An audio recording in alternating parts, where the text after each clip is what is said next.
Die italienische Großbank UniCredit ist nach Angaben ihres Chefs Andrea Orcel an einer Aufstockung ihres Anteils an der Commerzbank interessiert. Zu den angemessenen Konditionen bestehe Interesse an einem Kauf der übrigen vom deutschen Staat gehaltenen Anteile, sagte Orcel gegenüber Bloomberg TV. Auch am Markt könne UniCredit weitere Aktien kaufen. Eine Übernahme der Commerzbank sei jedoch nicht die einzige Option. Auch unabhängig von einem Zusammenschluss könne viel erreicht werden. Der Einstieg sei die Grundlage für Gespräche über ein Zusammengehen. Gestern war bekannt geworden, dass UniCredit 9% am zweitgrößten börsennotierten deutschen Geldinstitut hält. Einen Teil davon hatten die Italiener dem Bund abgekauft, einen weiteren Teil an der Börse erworben. Der Bund hält noch 12% an der Commerzbank. Und die Übernahmefantasie treibt die Commerzbank-Aktie heute weiter. Sie steigt um aktuell 3,1%, nachdem sie bereits gestern um 16,5% zugelegt hatte. Dazu begrüße ich Stephen Ahrens von Bloomberg News. Herr Ahrens, macht es denn für die UniCredit Sinn, die Commerzbank ganz zu schlucken? Ja, hi, also ich denke schon. Die UniCredit unter Orcel sucht schon lange nach Expansionsmöglichkeiten in Ländern, wo sie schon operiert. Dazu gehört natürlich Deutschland, dank der Übernahme der HVB damals 2005, ist also ziemlich groß. Die Übernahme der Commerzbank würde sie in eine vollkommen neue Größe katapultieren und damit also eine völlig neue Kraft hier geben. Größer in Domestic Sales, wie wir ausgerechnet haben, als die Deutsche Bank sogar. Die Frage ist natürlich immer, kommt es dann zum richtigen Preis? Gestern hat er eine Gelegenheit gesehen, diesen Anteil vom Bund abzukaufen, nachdem er schon jahrelang in die Commerzbank einsteigen wollte. Also er hat da wirklich, glaube ich, einen guten Deal für sich gemacht. Die Commerzbank will sich aber offenbar wehren gegen eine Übernahme. Das berichten unter anderem Sie bei Bloomberg News. Wie sieht denn die Abwehrstrategie aus und wie erfolgsversprechend ist sie?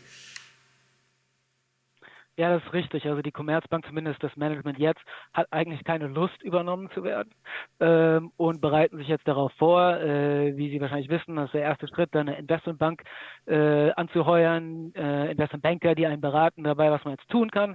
Eine große Frage ist natürlich weiter, wie geht die Bundesregierung mit dieser Situation um? Die besitzen ja weiterhin 12%, sind also noch ein größerer Anteilseigner als UniCredit.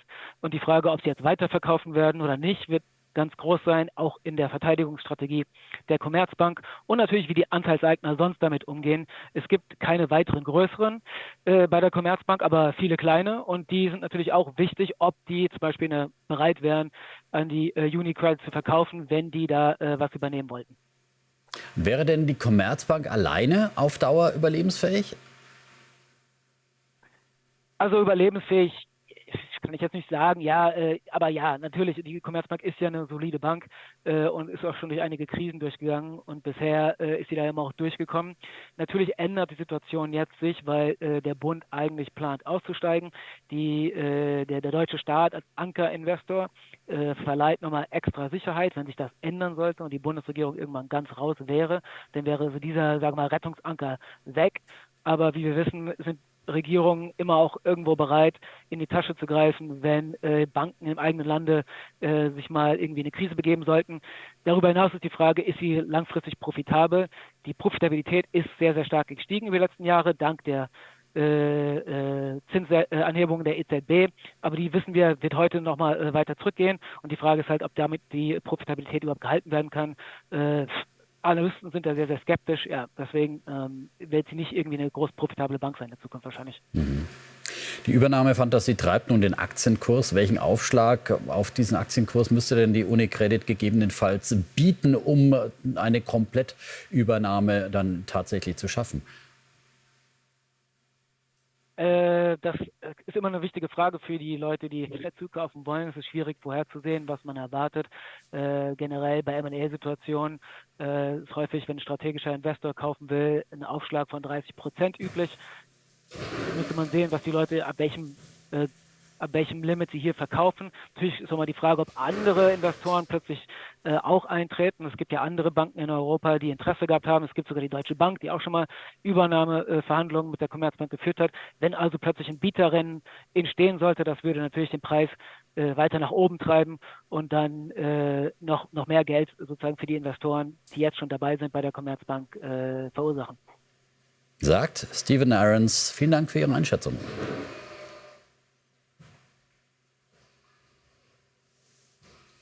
Die Preise im deutschen Großhandel sind im August wieder stärker gefallen. Sie sanken um 1,1% im Vergleich zum Vorjahresmonat. Das teilte das Statistische Bundesamt mit. Das ist bereits der 16. Rückgang in Folge. Hauptgrund für den Rückgang ist die Entwicklung bei Mineralölerzeugnissen wie Benzin. Diese verbilligten sich um 7,7% im Vergleich zum August 2023. Der Großhandel gilt als wichtiges Scharnier zwischen Herstellern und Endkunden. Preissenkungen kommen meist verzögert und zumindest teilweise auch bei den Verbrauchern an. Die Inflation flaute zuletzt merklich ab. Waren und Dienstleistungen verteuerten sich im August für Verbraucher nur noch um durchschnittlich 1,9%. Angesichts der zuletzt auch im Euroraum deutlich gesunkenen Inflation steckt der EZB-Rat heute seinen weiteren geldpolitischen Kurs ab. Volkswirte gehen davon aus, dass die Währungshüter um EZB-Chefin Christine Lagarde nach der Zinswende vom Juni einen weiteren Schritt nach unten beschließen werden. Die EZB will ihren Zinsbeschluss am Nachmittag um 14:15 Uhr veröffentlichen. Im Anschluss daran steht Lagarde ab 14:45 Uhr in einer Pressekonferenz Rede und Antwort. Dabei dürfte die zentrale Frage sein, wie es geldpolitisch im Herbst weitergeht. Schließlich steht der nächste Zinsentscheid bereits am 17. Oktober an. Ja, und im Vorfeld dieser Zinssenkung, die erwartet wird, freut sich der DAX schon mal darauf. Und wir sehen ein deutliches Plus von 1,2% aktuell beim DAX. Das liegt aber auch an der Zinssenkungsfantasie in Amerika. Dort ist ja gestern die Inflation weiter zurückgegangen. Und die Wall Street wusste erst nicht so richtig damit umzugehen, hat im späten Handel dann aber doch noch mal mächtig aufgedreht. Und von diesem späten Schwung an der Wall Street profitieren wir jetzt eben auch im DAX, weil der zum Großteil eben nach Börsenschluss gestern in Frankfurt passiert ist beim Xetra-Handel. Und der Ölpreis ist weiter im Fokus. Der hat ja dafür gesorgt, dass die Inflation zurückgegangen ist. Benzin und Diesel zum Beispiel auf dem tiefsten Stand seit 2021 heute. Und auch der Ölpreis war zuletzt auf ein Dreijahrestief gefallen, unter die Marke von $70 sogar. Heute legt er aber wieder etwas zu und das liegt an Spekulationen auf Versorgungsengpässen. Die treiben den Ölpreis. Wegen des Hurrikans Francine fallen aktuell 24% der Rohölproduktion im Golf von Mexiko aus.